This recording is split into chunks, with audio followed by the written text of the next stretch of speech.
विद्यार्थियों, हम पढ़ रहे थे चतुर्थः पाठः, आपकी पाठ्य पुस्तक रुचिरा प्रथमो भागः का चौथा पाठ, ठीक है, जिसका शीर्षक है विद्यालयः, यानी कि विद्यालय। और इसमें हमने अब तक 3 भाग पढ़ लिए थे और चौथे भाग में हम लेकर के आए हैं शिक्षिका छात्राणाम संवादः, शिक्षिका और छात्राओं के मध्य संवाद अर्थात बातचीत। अर्थात हम इस क्रम में पढ़ रहे थे, इस पाठ में हम पढ़ रहे थे कि पिछले भाग में हमने जाना कि सामान्य रूप से यानी कि परिचयात्मक वार्तालाप किस प्रकार होता है और हम आपस में एक दूसरे से बात करते हुए नाम पता इत्यादि किस प्रकार पूछ सकते हैं, ये हमने जाना। और इस भाग में हम जानने वाले हैं कि एक शिक्षिका अपनी छात्राओं से किस प्रकार बात करती है और छात्राएं किस प्रकार उत्तर देती है इस विद्यालय के अंतर्गत। ठीक है, आइए विद्यार्थियों जानते हैं। देखिए यहाँ पर देखिए आप चित्र देख पा रहे हैं, एक अध्यापिका है और कुछ बालिकाएं हैं, ठीक है ना, जो आपस में क्या कर रही हैं, संवाद यानी बातचीत कर रही हैं। अब यहाँ पर देखिए शिक्षिका क्या कहती है बालिकाओं को, शिक्षिका छात्राः यूयं किं कुरुथ, ठीक है, छात्राः अर्थात हे छात्राएं, ठीक है, यूयं यानी कि तुम सब, ठीक है ना, यहाँ पर देखिए बहुवचन है, बहुत सारी है ना, तो तुम सब, किम यानी क्या, कुरुथा यानी कि कर रही हो, तुम सब क्या कर रही हो या क्या करती हो। ठीक है विद्यार्थियों, तो छात्राः सभी छात्राएं क्या कहती हैं, आचार्ये वयम गच्छामः, हे आचार्य। यहाँ पर देखिए संबोधन का है, स्त्रीलिंग शब्द है आचार्या, ठीक है, मूल शब्द क्या है यहाँ पर आचार्य, जो कि शिक्षिका के लिए आया है, तो उसे छात्राएं क्या कहती हैं, हे आचार्य यानी कि हे महोदय, वयम यानी हम सब, ठीक है ना, अस्मत् शब्द है, प्रथमा विभक्ति का क्या है, बहुवचन है, अर्थात हम सब बालिकाएं जो हैं गच्छामः जा रही हैं, ठीक है ना, हम सब जा रहे हैं, ठीक है, ये किसने कहा, छात्राओं ने कहा। फिर शिक्षिका कहती है, उनसे पूछती है, यूयम यानी कि तुम सब, यूयम यानी कि तुम सब, कुत्र कहाँ, गच्छथ जा रही हो, तुम सब कहाँ जा रही हो। ठीक है, देखिए पहले यहाँ पर देखिए पहले वाक्य में शिक्षिका ने पूछा कि तुम सब क्या कर रही हो, तो बालिकाओं ने अगला स्टेप यानी उत्तर क्या दिया कि हम सब क्या कर रही हैं, जा रहे हैं, ठीक है। और अब आगे शिक्षिका ने पूछा कि तुम कहाँ जा रही हो, ठीक है, तुम सब कहाँ जा रही हो, तो छात्राएं उत्तर देती हैं, वयम यानी हम सब, वयम यानी हम सब, सभागारम गच्छामः, हम सब सभागार को जा रहे हैं, यानी कि जहाँ सभा होती है, ठीक है ना, उस स्थान पर जा रहे हैं, यानी प्रार्थना सभा, ठीक है ना, और भी अन्य कार्यक्रम जहाँ जिस हॉल में जिस स्थान पर होते हैं उसे हम सभागार बोलते हैं, तो उस यानी कि उस स्थान पर अर्थात सभागार में जा रही हैं, ठीक है ना। हम सब कहाँ जा रहे हैं, हम सब जा रहे हैं सभागार को, अर्थात हम सब सभागार को जा रहे हैं। शिक्षिका क्या कहती है, युष्माकम पुस्तकानि कुत्र सन्ति, युष्माकम यानी तुम्हारी, तुम्हारी मतलब तुम सबकी।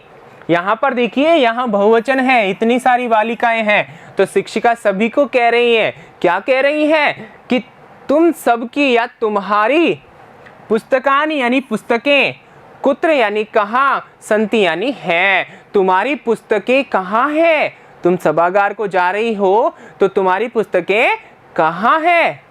छात्राएं कहती हैं, क्या कहती है, अस्माकम हमारी, अस्माकम यानी हमारी, यहाँ पर देखिए अनुस्वार यहाँ आएगा, ठीक है, ये यहाँ नहीं है, तो अस्माकम यानी हमारी, हम सबकी, पुस्तकानि यानी पुस्तकें, अत्र यानी यहाँ, संति यानी हैं, हम सबकी पुस्तकें यहाँ है, अर्थात यहीं पर है, ठीक है। तो तो यहाँ पर देखिए कितने लघु वाक्यों के माध्यम से, छोटे छोटे वाक्यों के माध्यम से कितने वार्तालाप यहाँ संवाद हुआ है एक शिक्षिका और छात्राओं के बीच। तो विद्यार्थियों, आप भी संस्कृत भाषा में इस प्रकार छोटे छोटे वाक्यों के माध्यम से क्या कर सकते हैं, वार्तालाप कर सकते हैं। अपने घर में, अपनी क्लास में, अपने टीचर के साथ में बात कर सकते हैं और आप इस संस्कृत भाषा को आसानी से सीख सकते हैं।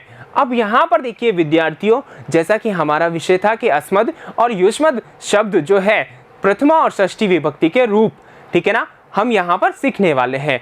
तो हमने क्या सीखा, तो देखिए यहाँ पर यूयम जो है, ठीक है ना, यूयम आपका क्या है, प्रथमा विभक्ति का बहुवचन है, ठीक है ना, प्रथमा विभक्ति का बहुवचन है, यानी कि तुम सब, और तुम शब्द जब आ गया तो यहाँ शब्द कौन सा हो गया, युष्मत शब्द।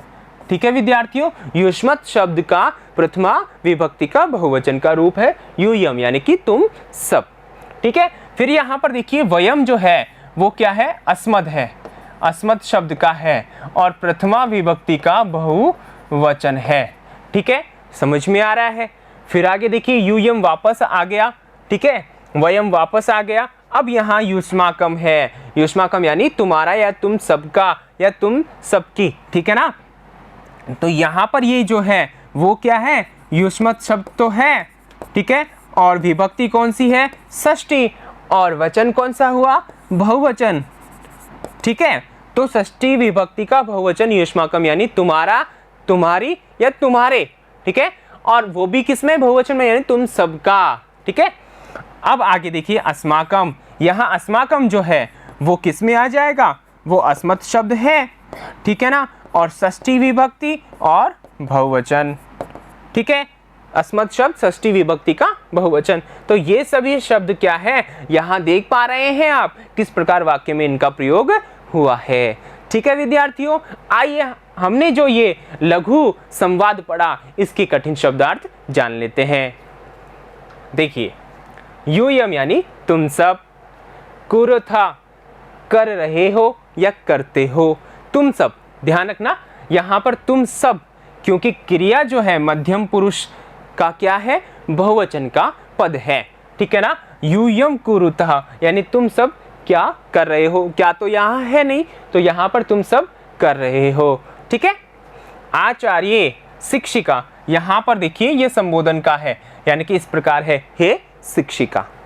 सभागारम, सभागार को, युष्माकम यानी तुम्हारा, और पुस्तकानि यानी कि पुस्तकें, बहुत सारी, यहाँ बहुवचन में है, बहुत सारी, ठीक है ना, बहुत लिख सकते हैं, यानी कि पुस्तकें कैसी है, बहुत सी है, ठीक है ना, क्योंकि यहाँ बहुवचन का प्रयोग किया गया है। ठीक है विद्यार्थियों, तो आइए हमने यहाँ पर देखा, क्या देखा विद्यार्थियों, कि यहाँ पर लघु वाक्यों के माध्यम से संवाद किस प्रकार किया गया है और यहाँ पर किस प्रकार षष्ठी विभक्ति का प्रयोग और प्रथमा विभक्ति का प्रयोग अस्मद युष्मत शब्द के साथ किया गया है। इसी क्रम में हम फिर आगे जानेंगे कि एक शिक्षक और छात्रों के बीच किस प्रकार संवाद होता है। तो तब तक के लिए बने रहिए विद्यार्थियों, धन्यवाद।